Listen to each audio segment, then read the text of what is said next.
Welcome to the Open Adoption Project. We're so excited to share an adoptee interview with you today. We're the Nelsons. I'm Sean. And I'm Lynette. I'm going to be real here. This episode is amazing. I can't wait for you to hear it. We love our interview episodes, they're the best. We really love talking to people about their experiences, but adoptee interviews are my very favorite of all of my favorites. Today, we're going to talk to Melaina. Melaina was adopted internationally as an infant. She was born in Colombia, but she grew up in the United States. Melaina is a mother of three, a wife, a self-proclaimed self-love fighter, and adoptee from Colombia. She loves laughing, being real, hugs, people, and working out. She's also a self-proclaimed Marvel nerd, and also she calls herself a garden nerd. We're so excited for you to hear her story now.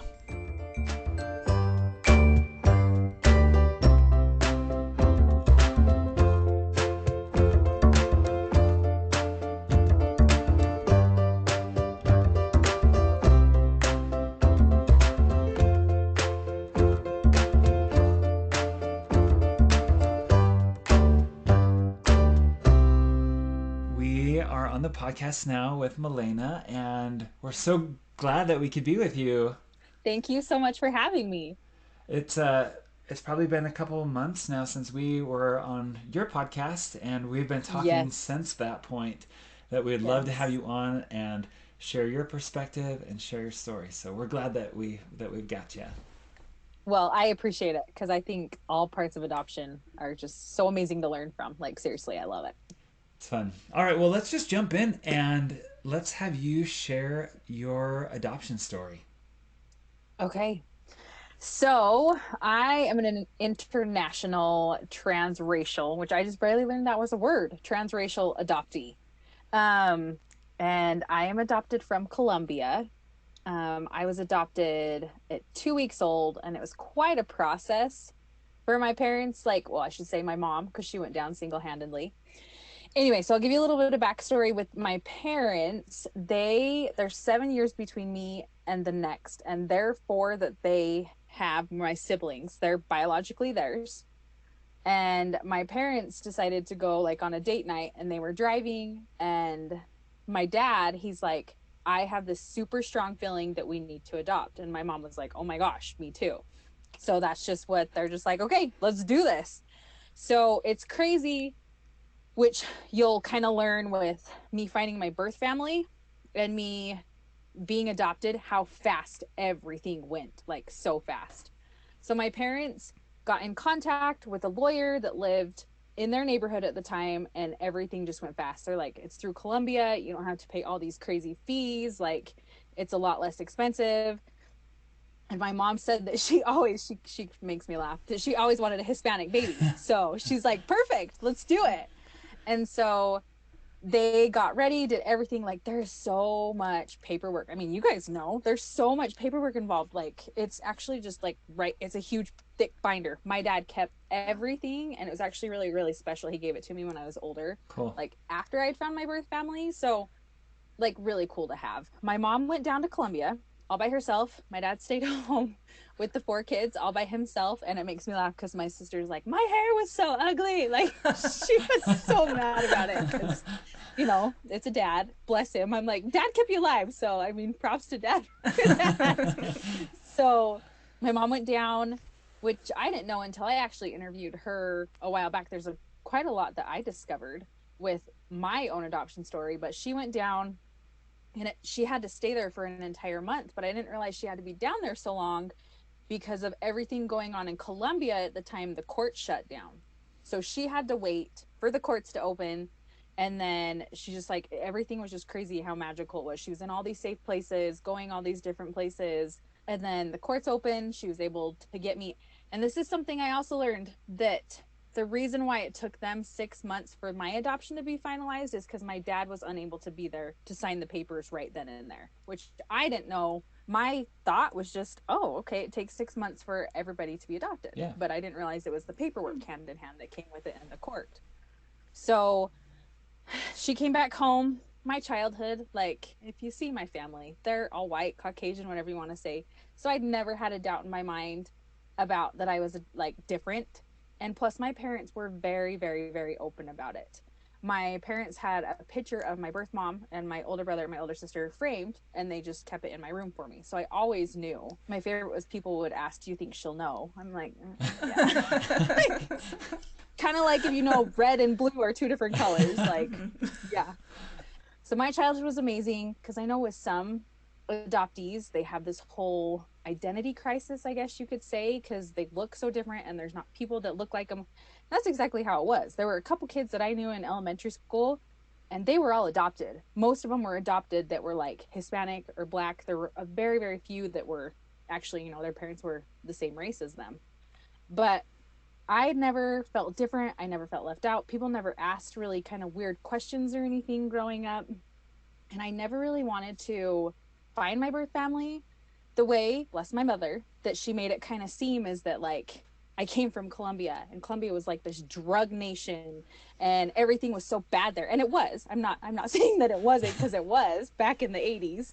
That really scared me. Like it really, really terrified me because I'm like, well, I don't want to go searching out something that has drugs when I am extremely blessed with where I am. I have a mom, a dad, a wonderful family, like home, life, like everything. I couldn't ask for anything better.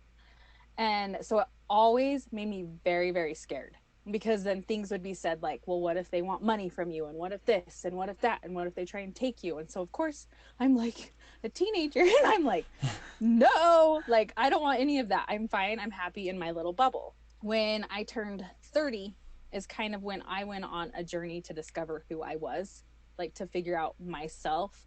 And postpartum, like for me, was so incredibly hard with my kids. Like I'm a C-section mom. It just completely destroyed me as a person. And it was so, so, so hard. So I started working on like, loving myself, doing things to take care of myself, all those sorts of things. And so Mother's Day of 2017, um, I was like, okay, I think I want to maybe look for her. And I told my husband, and he was slammed at work. So he's like, well, I'm here for you, whatever you need, but I don't know that I can be here, like 100% because he was so busy with work because he travels. And so I'm like, okay, I'm going to do this. So ironically, and why I share that about my husband, the first place he ever went with his new job that he started like 2 years prior to that was Colombia. And so I'm like, okay, this is kind of crazy. And so he met a friend there who's from Colombia, contracts, like works here. We were talking to him about it and things. I reached out to a girl I went to college with that she was from Colombia. So I started reaching out to people to be like, hey, can you maybe help me find this? My parents gave me documents, court documents, those kind of documents of judges and other people, found them on Facebook, looking, asking, searching, if they knew anything about maybe my birth family. Everything was a dead end. Like everything was. And most of the people were like, find a private investigator. And I'm just like, I really don't want to shovel out a ton of money for this. Like, I don't. It scared me more than anything because looking, there's the rejection, there's the hurt, there's the, will she even want to meet me? Will he even want to meet me if I was able to meet my birth dad? Like any of that, like, because you don't know the reasons. Because with closed adoptions, kind of that's how they are. I mean, I love that. I seriously love. I know some people aren't for it, but I love that you guys have open adoptions with your kids. I just love it. And it just works so good for you guys.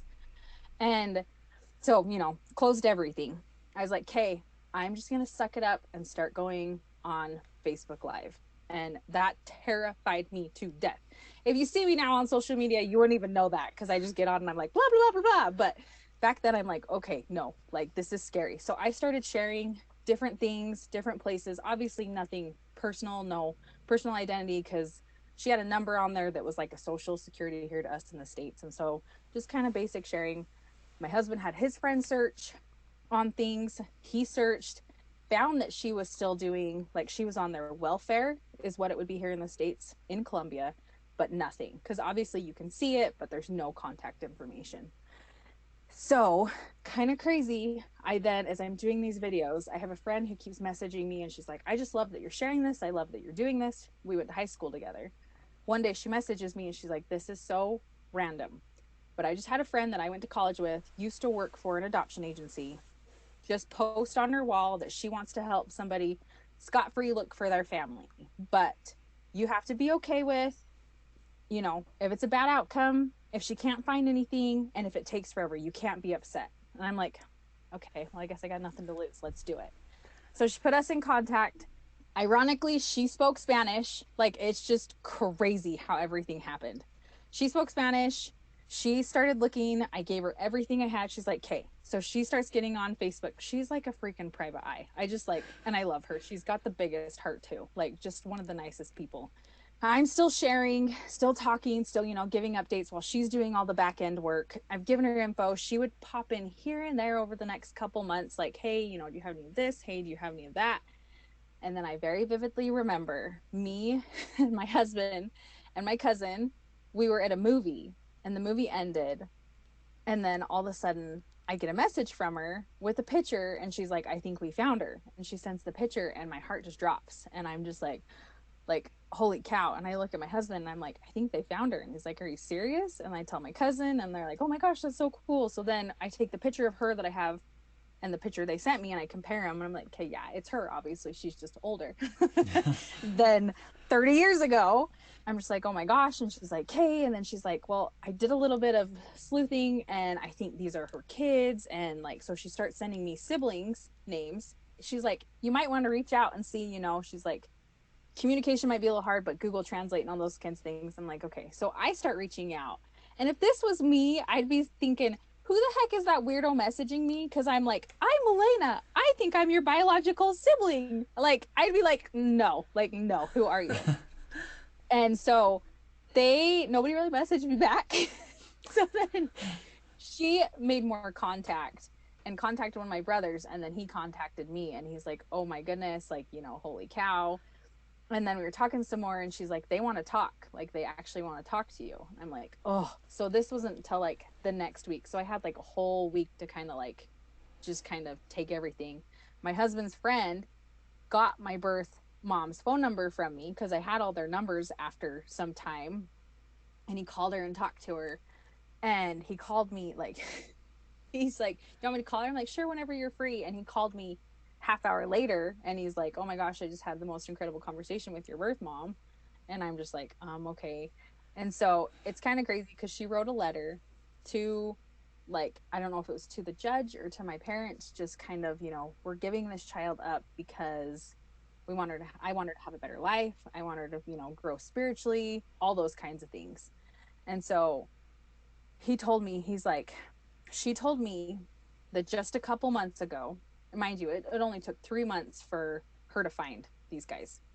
And she started praying like for you and about you. And, she's some type of Christian. I'm not sure exactly what kind of faith, but so just praying like crazy. And that's like the exact same time I started. So of course I'm just like in tears and he's like, she's just so happy that you're so happy that you have a wonderful husband, that you have two beautiful kids, because I hadn't had my third by then. And so like, of course I'm just like bawling and my sister-in-law's there and she's like, this is so crazy. And so that was cool. And then this is where, so honestly, 100%, this story solidified my belief in God. I have always grown up knowing there's a God, doing my best to like kind of following the steps, kind of this, kind of that, whatever. I'm still working on my testimony every single day because I don't feel like it's something that's one and done. I feel like it's something that has to continually grow. It just solidified my belief in God. My youngest brother, biological brother, he speaks English and Spanish. So I'm like, okay, there's no coincidence there at all. He lives with his godmother. His godmother has kids that come to this, they live in the States and then they fly down to Colombia. And when they would come when he was little, they would only speak English to him. That's all he could ever speak. So he learned that way. So I'm like, okay, there's no coincidence there. So I'm kind of talking with him more. There are 7 of us. I am smack dab in the middle, 3 older, 3 younger. None of them had any clue about me. So of course, when I'm messaging them, they're like, who the heck is this psycho claiming she's our sister? They had no clue. And I'm just like, I was talking to my mom and my sisters about it. I'm like, how did she keep it a secret? Like, yeah, how did the older kids not know? So the oldest, he is like 13 years, I want to say, older than me, maybe 12. He was living with a grandma. So he had no clue about that. And the other 2, she's about 2 years older and then he's about 4 years older. And I get it to where they're so little that like, even though you see your mom has a belly, and you're not going to recollect that. But also the sibling below me, just underneath me and him are like, I think 18 to 20 months apart. So for them, it was probably just a really long, extended period of time that she was pregnant. Because I mean, it was so fast. That made sense as they started saying those things. Because I'm like, how the heck did she hide it? But her kids, she had a lot of help raising her children growing up. Obviously, a lot of the reason she gave me up for adoption, she just couldn't, just kind of crazy. It's been so much fun to get to know them and to meet them and to, just see how they are and to see mannerisms. Because that's one thing as I started to get older, it was really like, not that I don't love my family, because I love my family. They're amazing, but it's hard to see like my parents have features of my brothers and my sisters. And it's really hard to never see anybody around me that had my own features. That was just something that like probably the hardest thing for adoption that I struggled with, because I was so much different than them, like color and everything, tan, dark hair. They're white and blue-eyed, blonde-haired people. So it's like White and blue. yeah, exactly. So totally different. And so when I had my daughter, it was amazing because I mean, I say this every time I'm, asked to speak. She legit is a little carbon copy of me.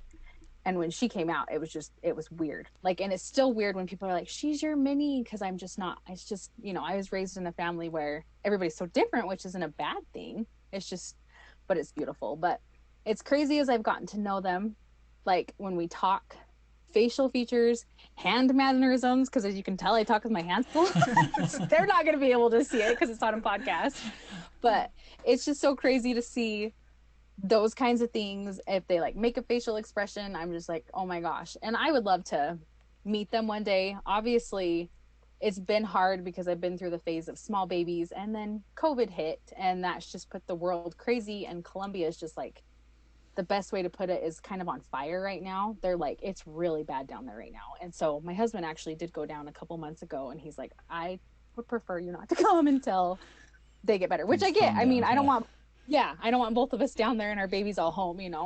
It's been good. It's been very, with finding my birth family, it's been hard because I know feelings will have been hurt finding them, but I was really nervous for my parents. And there were things that were said that were kind of like, oh, but I get it because they had feelings too on their end.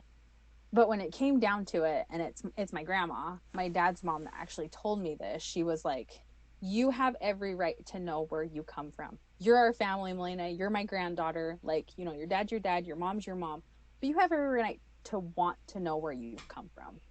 And so I was very grateful for my grandma for She that, sounds because like it a was really hard. wise woman. She is. She's amazing. She's 93 and just like, I swear she's never gonna die. Anyway, but just that was a little bit of like that I needed, because like I was postpartum with my second too, so it was kind of like, ugh, all these heavy crazy emotions, and I'm like, why did I decide to do this now? Like, I don't. But more than anything, I just can't believe how fast like my adoption went for my parents, and how much fast the finding my birth family went. And I think being adopted is the greatest thing ever. For me, I know 100% for a fact, God put me right where I'm supposed to be. God put people in my life that are supposed to be in my life. And I'm getting freaking all emotional, but like seriously, like I would never know you guys if I didn't feel a call to be like, I really want to start interviewing people, because I think adoption, there's so many different things around it. There's like so much good, so much, but I know there's not, every story is not like mine. It's not magical. It's not a happy ending. It's not where you get to be, you meet a birth family and I don't know my birth dad. I don't think I mentioned that. I don't know my birth dad. This is something I'm okay, because my birth mom doesn't speak any English, but when us siblings have talked, we're pretty sure all of us have different dads. So there's 7 of us. We're like, we might have the same here and here and here and here, but we're pretty sure, because I guess they can't really talk to her about things. It's kind of like that way. And so when I've come, like I can ask her anything and she'll answer it. And so they're like, ask her about our dad. Okay. And so the stories just didn't line up when she told me, because I'm like, she's like, you guys all have the same dad, but the last time like she saw him was before she had the last one, if I'm saying that correctly. So I'm like, there's no way he could be his dad. And so I told him that. He's like, yeah, we do. We just kind of leave that hush hush. But So Time for it's some DNA tests. right. But it's very interesting. And the one thing too, so I have very, very dark eyes, like very dark. And so I'm like, okay, they all have it. Like, let's see. I'm trying to think. How many brothers are there? Five. Two of them have super dark eyes like me. The other three have green eyes, which is crazy to me. Like the lightest eyes, and it's just like a really pretty combination because you don't see that very much with like darker complected people. So I always tease them because I always have wanted a blue-eyed baby. And my husband has like hazel eyes. And I'm like, oh, why couldn't those genes have like snuck through for my brothers and like given me like a green-eyed baby? But yeah, because my kids all have all my genes. They're just all dark featured. Well, But and we jokingly were like, all of our kids are gonna have brown eyes, and like three of the four have blue eyes. So it's like, okay, well, right? It's just crazy how it works. So, but honestly, more than anything, like I said, I love adoption. I think it's the greatest thing. I think there's so many blessings. I mean, look at your family. Like, I just think it's so freaking cool that your kids have a billion grandparents. I'm like, that's the coolest thing ever. That's like every kid's dream is like, and it just sounds amazing. And I know the birth parents are involved. I just love it. I just love adoption. I know not everybody feels that way, but for me, it's been the biggest blessing in my life. Like, I wouldn't have anything that I have. I wouldn't be anywhere that I'm at. Like, yeah, God knew what he was doing, plain and simple, whether you believe in him or not. Like, God 100% knew what he was doing. And I'm very, very grateful for him for that, for putting me down the path that I've been down. that's so awesome. Oh, thank you so much for sharing that whole story. And I just love your excitement and enthusiasm toward adoption. And you have this positivity about you that just radiates. So thank you for being just great and easy to talk to. And just, we love it. I have a couple Oh, of follow-up oh questions yeah, if that's go okay. ahead. Yeah. No, So, of course. so your relationship with your birth family, have you guys been like Zooming or how do you guys connect? And so how have you been picking, like seeing mannerisms and similarities? I'm curious about that. Yeah, so obviously iPhones aren't really prevalent around the rest of the world. It's just the States. And so it's called WhatsApp, which I had no clue what it was. My husband knows it because he deals internationally with people for work. And he's like, Yeah, that's me the too. only way I talk anymore. Yeah. And so he uses WhatsApp for everything because and so he's like, oh, download this. And then, of course, they all had it because that's how they all communicate. And so we did it that way, video chat over that way. And then we have FaceTimed because my littlest brother who speaks English, he got an iPad. But I mean, it was crazy the very first time we ever did it because he answered and he's like, "You want to talk to our mom?" And I'm just like, "Yeah." And then we saw each other and we just did nothing but just cried because it's crazy. Like I get chills about it every time I talk. It's just crazy the feeling because even though my mom and dad are here, there's always going to be a biological bond, I guess you could say, to her. And just, you could just see, like, you could see the love, you could see the hurt, you could see the, maybe guilt and stuff with her. Because my main mission, which I didn't mention this, my main mission in seeking my birth mom out truly, honestly, was to tell her thank you. That's like because I was just so grateful for everything I had. Because really, like, even on the hardest days, I know I didn't have it as hard as some other people, and that's what and so when she was willing to meet me, willing to talk to me, willing to tell me thank you, because I know she's still got some guilt racked around giving me up for adoption, I guess. I know I don't know the right lingo. I swear people get mad if you say giving up, put up, whatever. Like I just We don't but ever like filter adoptees and their stories with that. You say what you want to say. You're good. because I know some adoptees will be like, no, it's not that. I just that's how I'm gonna say it. But it's your reality, it's And your truth. So you say it yeah. how it's you, you know? But really though, like, I know she has that heartache. And I know with my biological sister, because there's only one, I know there's a lot of heartache for her because she's very, very upset with our birth mom for giving me up because she's like, you took away the only sister I could ever have. And so I get that on an aspect to her because I do have sisters and I do love my sisters. And I mean, it's a different kind of bond, but it's not a bond that I had till I was older, if that makes sense, because there was such a huge gap between me and my sisters, 7 years and 13 years. And so it's not like it was day one we were like, your Besties. kids are my kids, where they're just, yeah, they're so close because they're of age, they're so close together.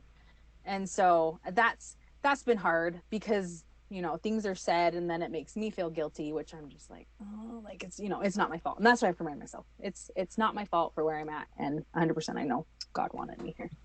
One more quick follow up question. I'm just curious if you've been able to see anything passed down to your kids too from your birth family. Facial expressions for sure, which is crazy because they're even sometimes I take pictures of them and I'm like, oh my gosh, I can totally see my one brother right there. Like that is weird. And then I'll send it to them and be like, look, he looks like you. And then I don't know if they can see it, but they're like, oh yeah, like So good.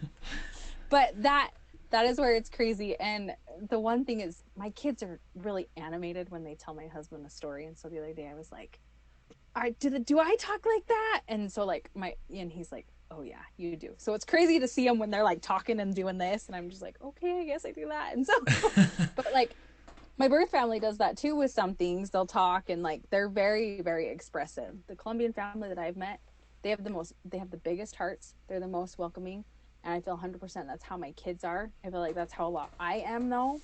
And so it's crazy to see that, like the massive, massive hearts they all have. Because I know family will listen to this. I'm not saying that about my in-laws at all. My in-laws are great people too. I'm just saying that, like, because really, like my husband's side of the family, they're amazing too. But it's crazy for me to see because and not like most people, like you just don't see those genetics passed down. I Yeah. mean, and it's same for you guys too. You don't see that, but there's still mannerisms that your kids are going to have from you guys and those kinds of things. Yeah, So it's I mean, interesting it's crazy.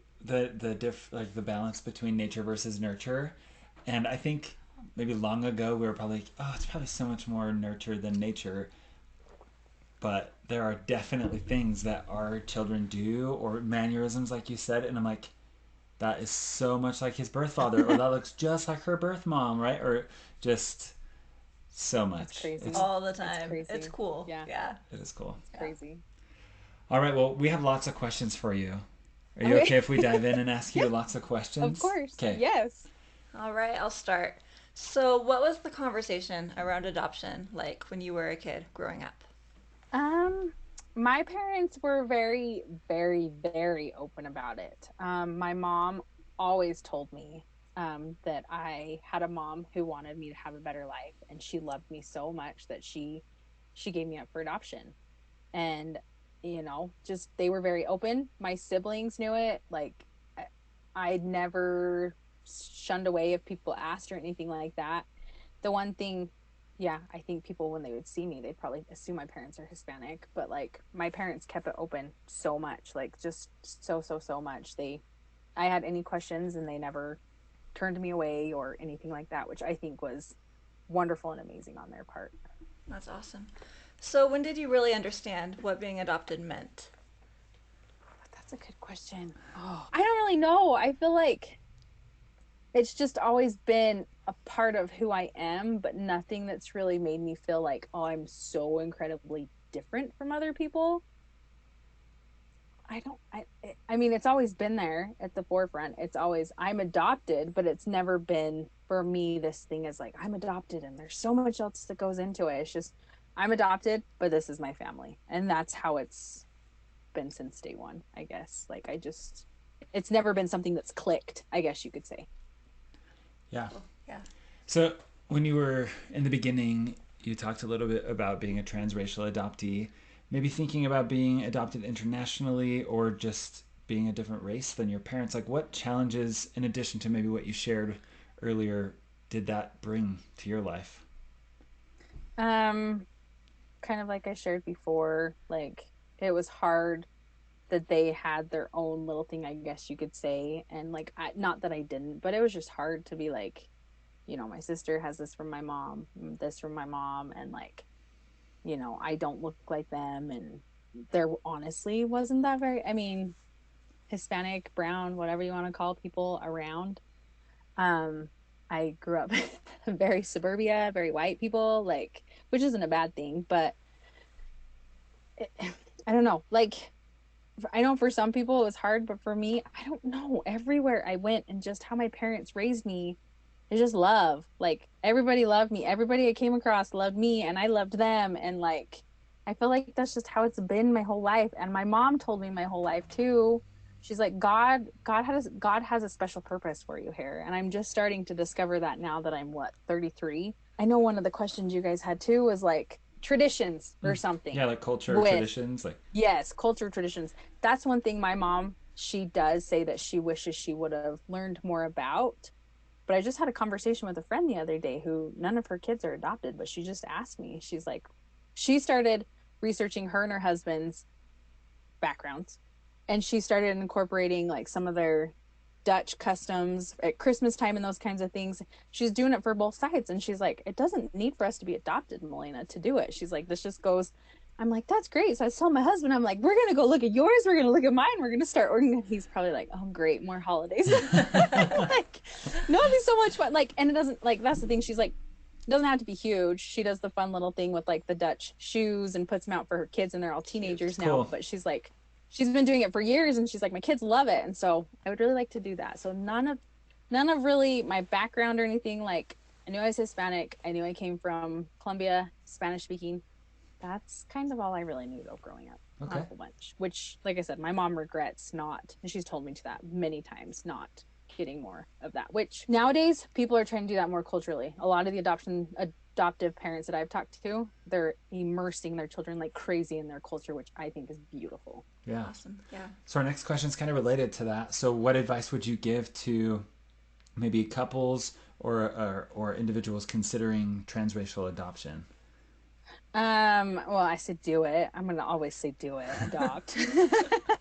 But for sure add some of that cultural in there, because that's something that I wish I would know a little bit more about, and I've gotten to learn a little bit more about that I'm older. But my sister, she adopted a little black boy, and she immerses him the crap with people, and it's just beautiful because I mean, again, he lives in like white suburbia. He's like the only black kid, and so but like she takes him to special places to get his hair cut and those kinds, like she does everything she can to make him, and luckily he's got an uncle who married to the family who's black, so like they, she always wants him around him too, and so that's, as I would say, just get them involved in their culture, because culture is so beautiful and important to every single person no matter what race you are. I know international adoption gets a little trickier as far as a lot more paperwork and things to go through, because the couple people that I've interviewed that have been international, it's crazy and it's hard and it's draining, and I mean, I don't know if everybody's faith-based that listens to this, but I would just say pray about it. Like, no matter what higher power or God or whatever you like, pray about it, or feel something in you to be like, okay, do I want to do this? But my biggest thing would just be, go even, like, see, that's the thing, is like, I want to get to Colombia one day and learn about my culture. Maybe make that a mission for when your kids are older to get there, or before you adopt from where you're going to adopt. I know right now it's a little hard with the world, but go and maybe learn a couple things and be like, and then come back, and then just, I would, yeah, just keep them immersed in that culture, because it's so, so important, I think, like I said, to anybody, any race. So maybe going back to your childhood, you shared a little bit about this, but what were some of your feelings about adoption when you were a kid? I thought nothing but positive things about it. I mean, because the way my parents were, the way all their parents were. I know with my grandma, my mom was so worried with my dad's mom, because she comes from an older generation, and things are a little bit different back then. Obviously, which we're coming to see the light in this time with all the race crap. But she was really nervous about, like, and my my grandma, she's from Boston, and so she's very, this is that same grandma. Matter of factly, she'll tell you straight how it is, and she don't care like who it hurts or whatever. But anytime people have more kids, she's like, "Oh, I think you should be done." Like, like no more. Like, she's so funny in that way. And so they were really nervous because I was number 5. But it's crazy to the bond that I have with my grandmother. And my grandma has never, her and like my grandpa, who's been passed now for a while, never treated me differently. And same with my mom's side of the family. Her dad, he was kind of a hard A and kind of, stubborn and all those kinds of things, and those kinds of things. But my mom said, like, as soon, and I wish I would have had more time with him. He passed away when I was like 8 months old, but she's like, the bond he had with you, like, she's like, it just was crazy what you did to that man. And so again, that brings back kind of how I said earlier, like, there was a purpose for me to come, which I'm still discovering, but it's just crazy how it all kind of goes together. That's awesome. And beautiful. Yeah. Yeah. I'm curious, did you ever struggle with being adopted, particularly like teen years, adolescence? Was it ever an identity crisis? Or No, which I know a lot of adoptees kind of have it then, yeah. but no. No, I think I was more the sad thing, worried about more of the worldly things, the way I looked, the way I thought I needed to fit in. I really honestly like that adoptee stuff honestly never crossed my mind. I was worried about who am I going to impress? What am I going to do? And I'm like, if I could go back and just slap 15-year-old Melaina and be like, it's fine. I Like, would love to do that you too, know? for me, I think yes. we all want to do that Yes. for different reasons, right?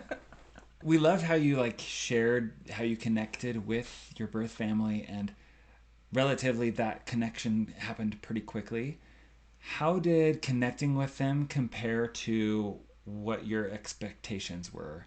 Like the reality versus your expectations. Honestly, when this was going on, it terrified me. It terrified me because the biggest thing was, what if she doesn't want to meet me? What if she doesn't care? What if she gave me away for reasons that she never wanted to have contact again? Because I know that happens. And so, but like I said, my soul mission was to tell her just thank you. So I mean, it was scary. It was really really scary, and I did a lot of freaking praying by myself because my husband travels. So, but he was like I said, he was there for me. But like, just a lot of prayer and a lot of thinking, what's the worst that can happen? So she shoots me down, but then I have to remember that I have such a freaking army here that if something happens, I know I'll have people that they'll let me grieve and mourn, but I'm gonna be okay. Like I'm gonna be okay. Then like a lot, like even my sister, she was like, it's her loss if she doesn't want to get to know you. Like honestly, it's her loss. And you've got to remember it that way. From the moment we started talking to them, like they just wanted to know everything about me because I obviously I'm living in the United States and I didn't really know this until my husband's traveled all over the world. But he's like, 100% everybody else watches the US. Like we are the golden ticket. He's like, it's crazy. It's how much has opened his eyes because he had never been out of the States until, he got this job. And so that's where some guilt came into. And I think it made me a little nervous. I never want to be used. So far, that hasn't happened. That's one thing growing up I've learned, like I will not let people take advantage of me. It's been really, really good. They know I have boundaries though, because I am very honest with them if things are brought up or things like that. It's been good. They've just asked questions here and there, but we'll just see as it continues. I just pray that it stays the way that it is with a good connection. Awesome. All right. So, what advice would you give to other adoptees who are thinking about looking for their birth families or who are just beginning a relationship with their birth families? So really make sure it's right for you. See, because people get scared of the unknown and people don't want you hurt because you're their loved one. And I understand that. So they're going to say things to try and make you be like, oh, well, maybe I shouldn't because they don't want you to get hurt. So I completely understand that. But do what's best for you. Like when it comes to it, do what's best for you. Don't give a crap what anybody else says. It's none of their freaking business. Like I said, I got my advice from my 93-year-old grandma. She was 90 at the time. If you want to know where you come from, do it. If you don't, that's okay too. Like I know it is scary for some people, and there's some people I've interviewed who they're unfortunately meeting their birth family. It has not turned out at all how you think it is. And there's like a lot of people I know that watch me and have talked to me, and they're like, "Your story's so magical," and I'm like, you see that there's also some weirdness that goes on that you guys don't see, that I don't go on and share about my birth family. But like I promise you there's still hardships there. But I know from what you see of my story is there. But just do it and be guard your heart if you do meet them. Put a wall up to guard yourself and don't get taken advantage of. Like that's my biggest thing because you're still a human. You're not somebody as a golden ticket.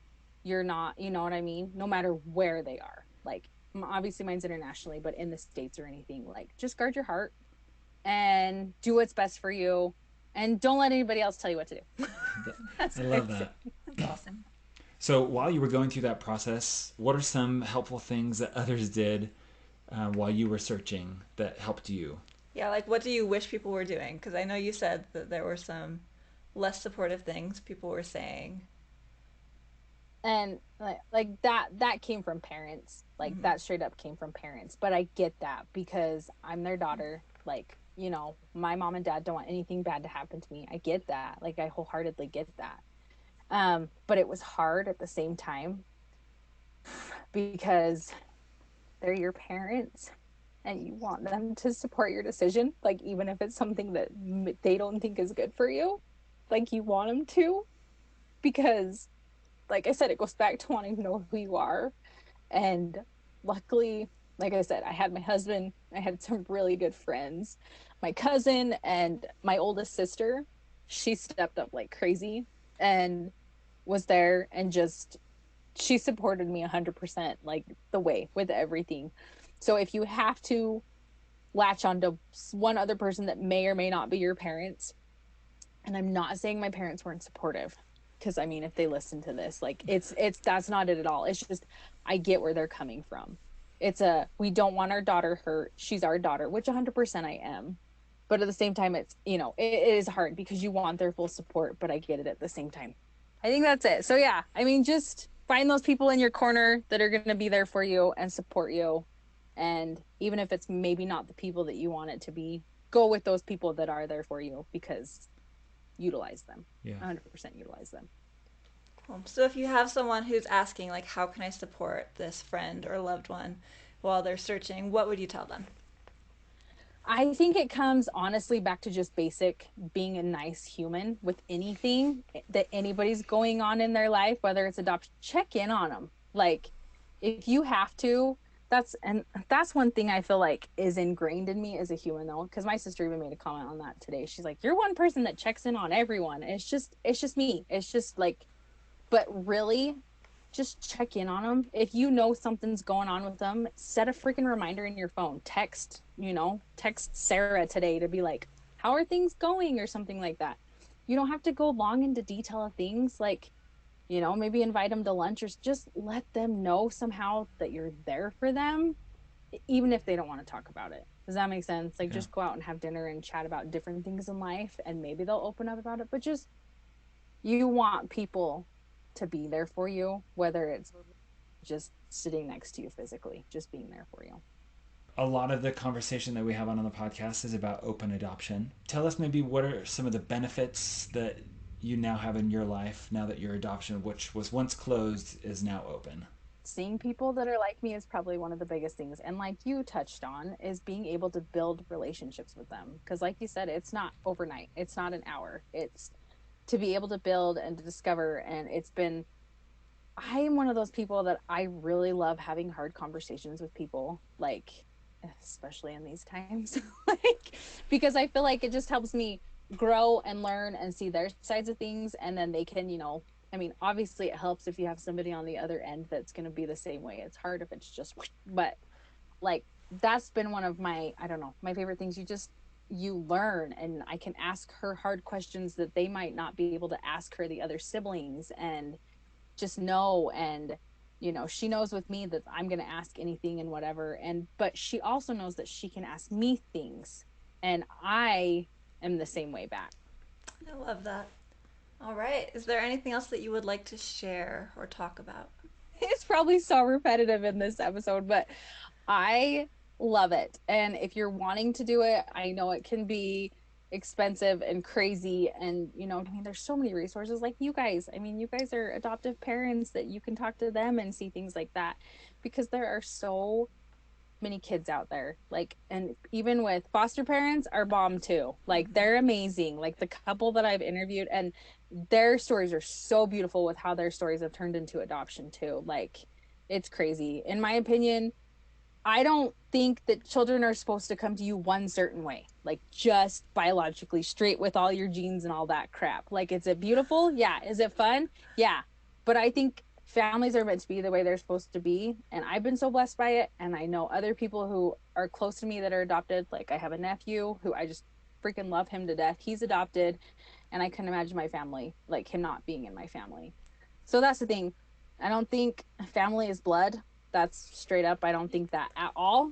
And I just think it's beautiful because I mean, you can even meet people.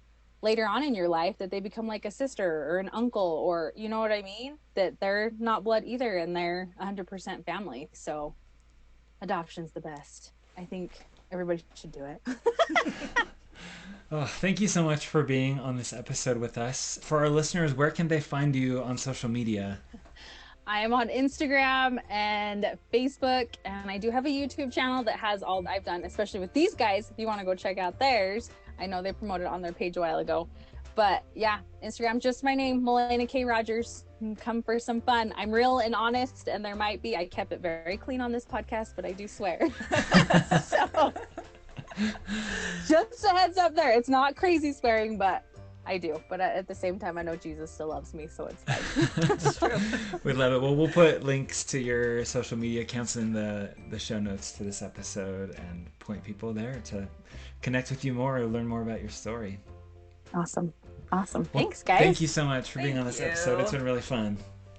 I really appreciate it. Seriously, thank you. We appreciate you. Thank you so much for sharing.